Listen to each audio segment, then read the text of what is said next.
Alright, students, essential dogma. How do we build an organism? DNA is like a blueprint. Here you have a blueprint of a Mercedes-Benz, a car. And the DNA is also like a blueprint, but instead of putting parts together to build a car, what the DNA does is it has the instructions to build proteins. Those are the parts that build the body. And so that's what DNA is. It tells the cells how to make proteins by how to put the amino acids in correct order. And that's what you're doing. You're building organisms, just like an instruction manual. So why is it important? Again, it has the genetic instructions that will help us build these different types of proteins. Structural proteins that give you your physical traits. Enzymatic proteins, like all the different enzymes that help us build molecules and break down molecules and perform all the important reactions, hormone proteins, and thousands of other proteins. And again, remember the central dogma goes that if you want to build an organism, you have to go from DNA to RNA to protein to trait. And those proteins reveal our traits. DNA versus RNA, a couple things is DNA and RNA are nucleic acids. DNA is deoxyribonucleic acid, and RNA is ribonucleic acid, and they're both built by nucleotides. Here's one nucleotide, here's another one. But DNA, the nucleotide that's in the molecule, the sugar is a different type of sugar. The DNA sugar is called deoxyribose, and the RNA sugar is called ribose. Other things is DNA is double-stranded, RNA is single-stranded. You also see that DNA has the bases TACG. RNA has a U, it doesn't have a T. It has UACG. And other things that you should know is that DNA stays in the nucleus, whereas RNA is copied from the DNA and it leaves the nucleus to go into the ribosome out in the cytoplasm for protein building. And again, why doesn't DNA leave the nucleus? Because it's so important. You have to protect it. If it leaves the nucleus, it can get damaged. It can get destroyed by a lysosome or something like that. DNA is very long. It's a long molecule. It contains thousands of genes, whereas RNA is just a single copy of a gene. So it's going to be much shorter. And here's the nucleotide again. And again, check for understanding. You want to pause the video and try these out. Continuing on. So that's a nucleotide again. It has a phosphate, sugar, and a base. Now we have DNA replication. What is DNA replication? Well, it's a process of going from DNA to more DNA. Here you have your original strand, and what you do is you open up the whole molecule and you copy a new molecule from the original template. And it's called semi-conservative replication because you're actually keeping the original strand, but you're adding the new one on top of it. So it's 50-50, 50% new, 50% old, as you can see here. Here's the original, and here's the new one. Original and new. We go from 1 to 2. This happens before cell division because it's important to make chromosomes. And what you want to do is you want to make a copy of that DNA molecule. So here's a chromosome with one DNA molecule. But then after replication, you have two identical DNA molecules connected by a centromere. And those DNA molecules we call chromatids. This is important so when you divide the cell, each cell will get its own DNA copy and it'll be able to survive. So let's watch this little video clip quickly. In order to replicate, the two nucleotide strands of a DNA molecule separate at their base pairs. Each strand then builds its opposite strand by base pairing with free nucleotides. For example, if one nucleotide on a strand has thymine as a base, the free nucleotide bonded to it would be adenine. Each new replicated DNA molecule has one nucleotide strand from the original DNA molecule and one nucleotide strand that has been newly synthesized from free nucleotides in the cell. Replicate the following strand right here. ATGCAT T-A-C-T-A-G-C-T. Remember the base pairing rules. A goes with T, G goes with C. Way to remember that is A and T spell a word, at. So try this one. Pause the video and try it. Continuing on now. Did you get the following strand? If you did, you got it right. Check for understanding. Pause the video and practice these questions, and then continue. Continuing on now. So the central dogma is, again, it's the pattern of life. It's a central belief in biology of how all organisms are built, and it has to start with DNA. That's the set of instructions. Then you make a copy onto RNA, then protein, and then the trait. So DNA to RNA is transcription. Transcribe means to copy. Again, you're copying DNA onto RNA, only one gene. RNA to protein is translation, because you're going from the language of bases in the nucleotides to the language of amino acids. So you have to translate. And that's when you use the codon chart. Pause the video, write that down, remember that. And then protein to trait is called gene expression. And that's when the proteins work in the body to reveal your traits. So here we have a cell, and we have a nucleus.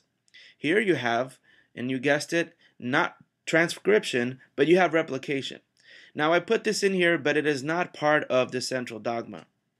It's just a process that occurs before cell division to help you make two identical copies of DNA so that both cells can have it. So that's DNA replication. But let's go to transcription. This is really where the central dogma starts. Since DNA cannot leave the nucleus, what you do is you copy only a gene. And notice the whole molecule doesn't open up, just a little section wherever that gene is located. And then you copy the DNA onto RNA. And then RNA will leave the nucleus through a nuclear pore. It'll travel to the ribosome. So let's say the mRNA just arrived. Remember, it's called mRNA because M stands for messenger. It carries a message from the nucleus to the ribosome. So here's your mRNA. Here is your ribosome structure with two parts, the big part and the little part. And then you have tRNA molecules that bring the correct amino acid to the right spot. How does it know where to bring it? Well, the tRNA, as you remember, has a little codon section. But it's not a codon, it's called an anticodon of 3 bases, and it'll match to the correct codon on the mRNA. And then that's how we know where the amino acids are supposed to go. And then as the tRNAs keep bringing the amino acids, they start connecting through peptide bonds to make a polypeptide chain. Once you have the polypeptide chain, it's going to fold correctly according to the sequence. And if it folds correctly and you have a correct sequence, you'll get the correct protein shape, which will allow it to perform its function and allow you to be healthy and get all your traits that you need. But if the DNA message is incorrect with a mutation, then the polypeptide chain will fold incorrectly into an incorrect shape, which will not function right in your body, causing a possible disease. If the mutation allows you to do something better in your life, then that'll be a beneficial mutation because you'll have a protein that works even better or it gives you a new ability. And that's how we evolve. Those are called beneficial traits. But how often or how common are those? They're very rare. The more common ones are the mutated proteins, which lead to disease. Check for understanding. Pause the video. And remember the answer here is DNA to RNA to protein to trait. Moving on. Transcription, again, you're just opening up a piece of DNA. And this is the section for the gene. And you're copying it. You're going to copy, notice one side. I'm only copying this side. I'm not copying this side. And as I copy it, I get a single-stranded mRNA. It leaves the nucleus and goes to the ribosome. Here's a video. Transcription of DNA. The process of transcription begins as enzymes unzip the molecule of DNA, just as they do during DNA replication. As the DNA molecule unzips, free RNA nucleotides pair with complementary DNA nucleotides on one of the DNA strands. Thus, If a sequence of codons on the DNA strand were AGC, TAA, CCG, the sequence of codons on the RNA strand would be UCG, AUU, GGC. When the process of base pairing is completed, the mRNA molecule breaks away as the DNA strands rejoin. The mRNA leaves the nucleus and enters the cytoplasm.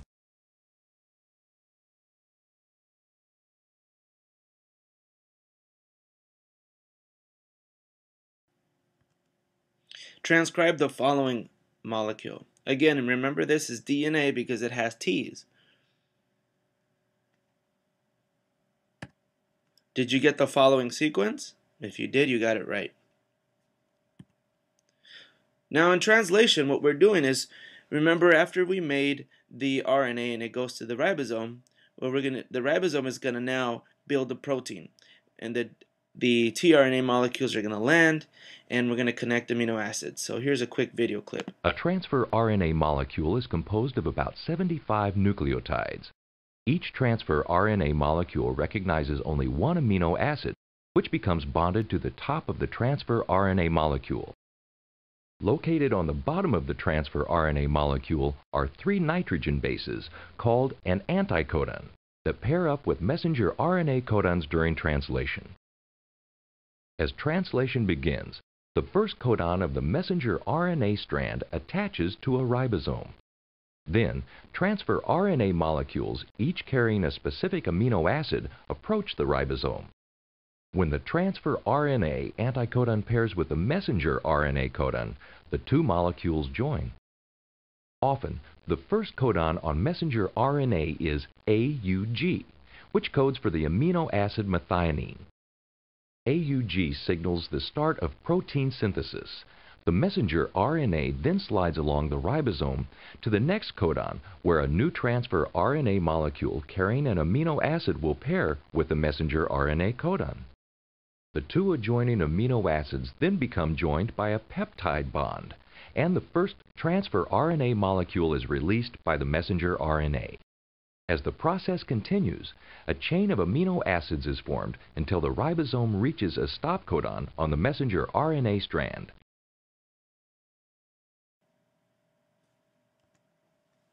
Translate the following.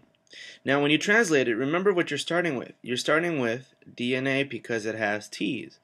And so think about it. Can you go from DNA to protein? What are the steps in the central dogma? It says DNA to RNA and then a protein. So first do DNA to RNA, which is transcription. And if you did that correctly, you should get your RNA. And then remember you start in August or AUG. If AUG is not there, then you just start at the beginning with the first 3 bases. That'll be your first codon. And you should have this. So DNA to RNA to protein. And when do you use your chart? When you're going from your RNA to protein, because you're translating. You need the translating codon chart.